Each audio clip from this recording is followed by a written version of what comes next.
Hey guys! Welcome back to Pikastash's The Royal Trap playthrough. So, basically you spent the night and pretty much that's all that happened. And, this is really cool. You can kind of hear like the shouting in the background. I'll be like silent for like 3 seconds. Okay, that was the 3 seconds. Okay, so, pretty cool. I like the sound effects. So, this time it comes from outside the palace. What's going on? Stay back. I'll look. Motioning to the rest of us aside, Callum approaches the window. Keeping the bulk of his body safely away from the opening, he shoots a swift glance outside. There's a crowd gathering. We're surrounded. Is it my guests? Are they coming back like Oscar said? No, those aren't noble entourages. Those are peasants. Let me see. Through the glass, I can make out people gathered below. Even at this distance, it's plain to see that Callum is correct. Men and women of varied ages have gathered around the palace outskirts. I can see a child here, or there climbing the shelter of adult legs. Most wear clothing that bears strong resemblance to blankets of my dungeon bed, rough and undyed. Some of them carry long sticks, and they are angry. Commoners, a mob, a revolt, I don't know. What? Why would my people be in revolt? We haven't done anything. I mean, there haven't been any new laws or actions recently that would provoke a response. Lynched a maid. But that's just business as usual. Oh. I don't believe a single maid could have that many angry relatives. Perhaps if she came from a village further from the palace somewhere, that everyone knows everyone else. The entire population may have turned out in protest if they thought she was murdered. What does Oscar know about small villages? He was raised in a castle. Even I have no real experiences in something like that. And I'm at the fringes of gentle birth. Can't imagine they'd care enough to risk being next cry over Raquel. I agree. That many people would never gather unless they saw something to gain. They're like vultures, waiting to tear us apart. But only if they can find a weakness. My people are not vultures. I don't know what's wrong. Ignore them, stand strong, and they will lose interest and turn away. That's because you're rich, dude. Okay, that's the only reason you think that. Okay, the storms blow past. That's what Oscar said yesterday, wasn't it? I hope he's right. In any case, my lady, we must tend to your needs. Oh, what needs are those? Your breakfast, of course. And I suppose you expect me to fetch it again. If you would be so kind, we'd be grateful. Right. It seems Oscar's sunny countenance is capable of thawing even Dolores' temper. Alright, we'll see what's available. Hopefully some of the staff returned before the trouble started. Dolores and I prepared to head on to the palace hallways. You can't pass. What? New orders. Nobody in or out. Not even the princess. That's mad. Are you going to fetch their lordships their food then? Can't do that either. We're staying right here. What's going on? The guards quickly bow their heads to her. Your Highness, there's a large force arrayed outside the palace gates attempting to gain entry. They're trying to break in? The guards are hard-pressed to hold them back. There have been a number of injuries. Extra guards have been assigned to the lower windows to repel attempts of scouting. Despite precautions, we cannot be completely certain that the hallways are secure. Until that threat is dealt with, no one may pass in or out of these rooms. It's not just a mob, it's a siege! The others are clustering closely behind me to hear the news. There's an actual battle at the gates? Surely the guards are better armed than an angry horde.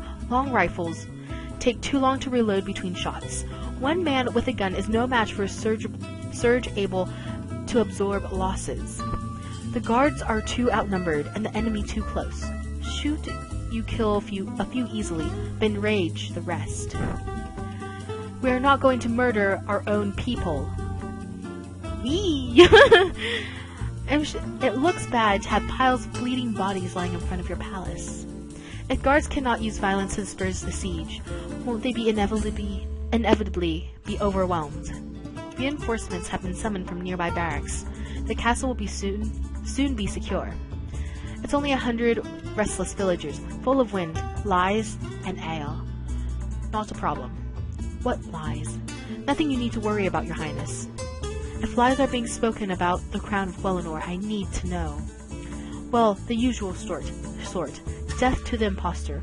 Long live the true princess. That sort. Death? Don't you worry, Your Highness. We know who the true princess is. We're all loyal here. Today's guard's detail seems friendlier than yesterday's did, but they won't be swayed from their orders. We can't leave.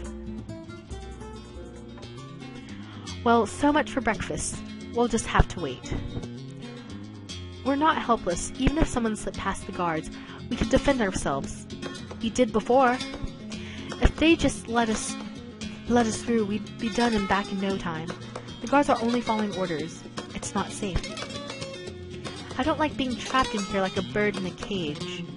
But you're used to this, aren't you? He's no longer speaking to me. His attention has drifted to Princess Cassidy.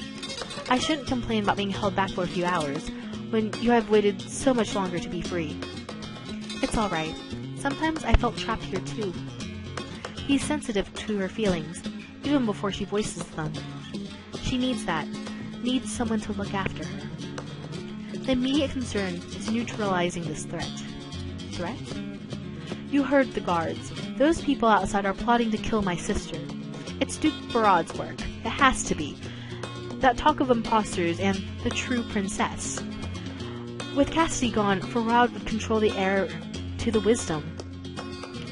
Even the blood on his hands. It would take a civil war to unseat him. And Duke Farad is already inside the palace unless he's left. Why would he?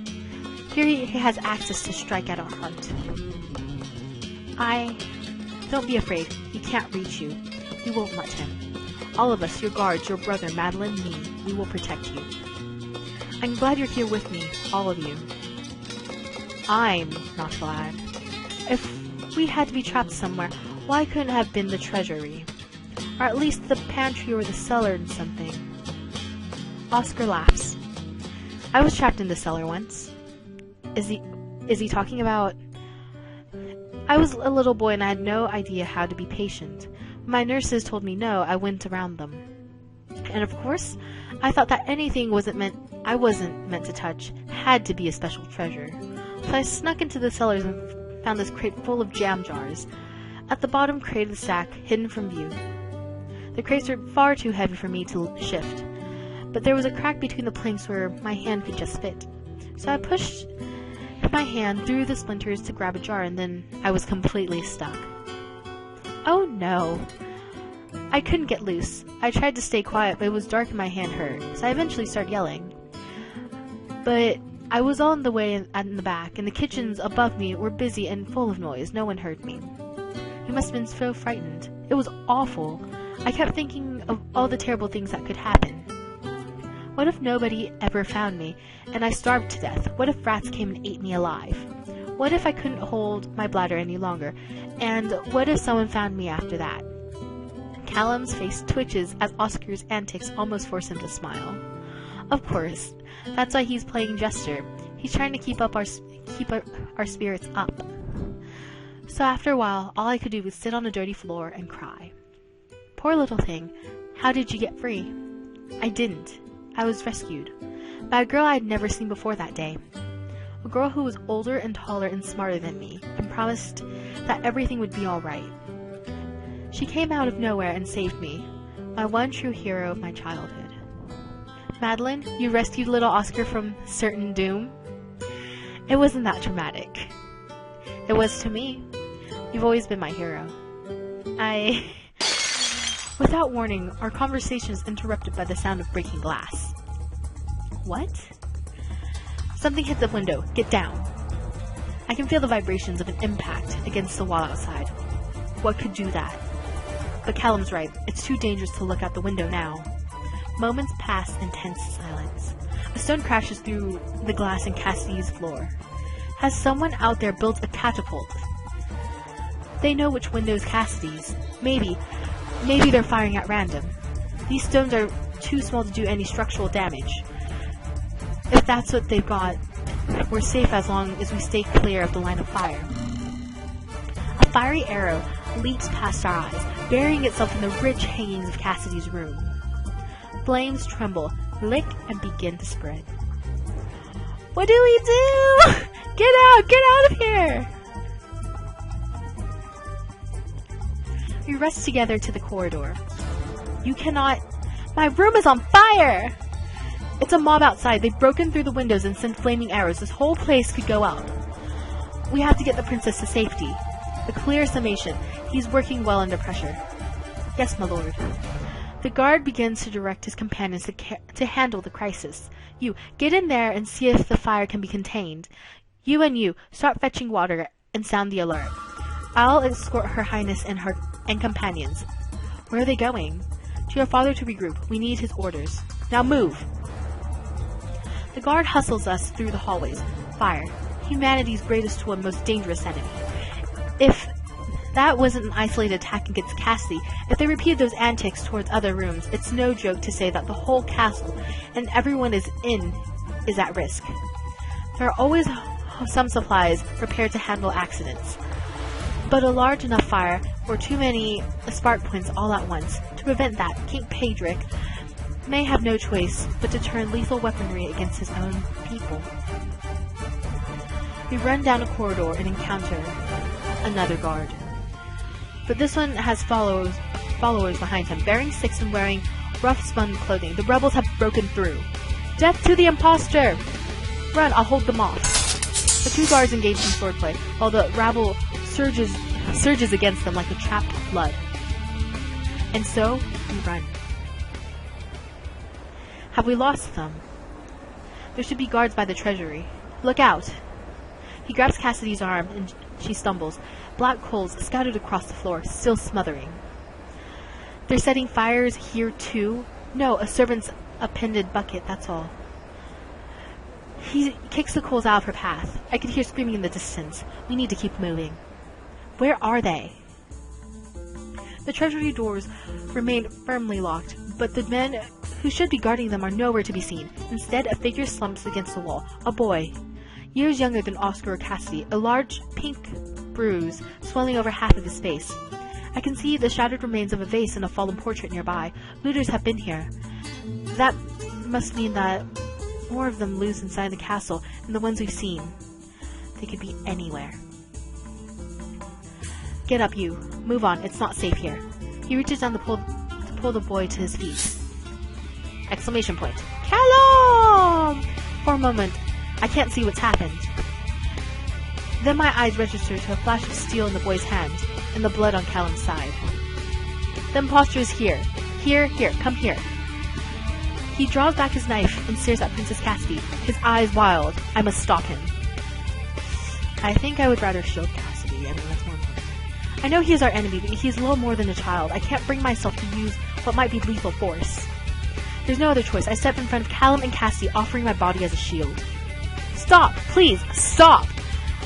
But I flinch as I speak, knowing how useless those words must be. All of a sudden, someone pushes past me. A boot kicks the boy hard in the ribs, sending him spinning away. Oscar? The boy collapses on the floor, knife falling from his grip. Dead or unconscious, I don't know. Prince Callum clutches his wounded arm, trying to slow the bleeding. The boy's shout was not gone unheard. I heard the thunder of approaching footsteps. The mob of our scent now. They're coming. Move! This is intense. So I'm going to stop the video here. And so give a thumbs up, favorite, subscribe, do whatever if you want to download the game too. And thank you for watching.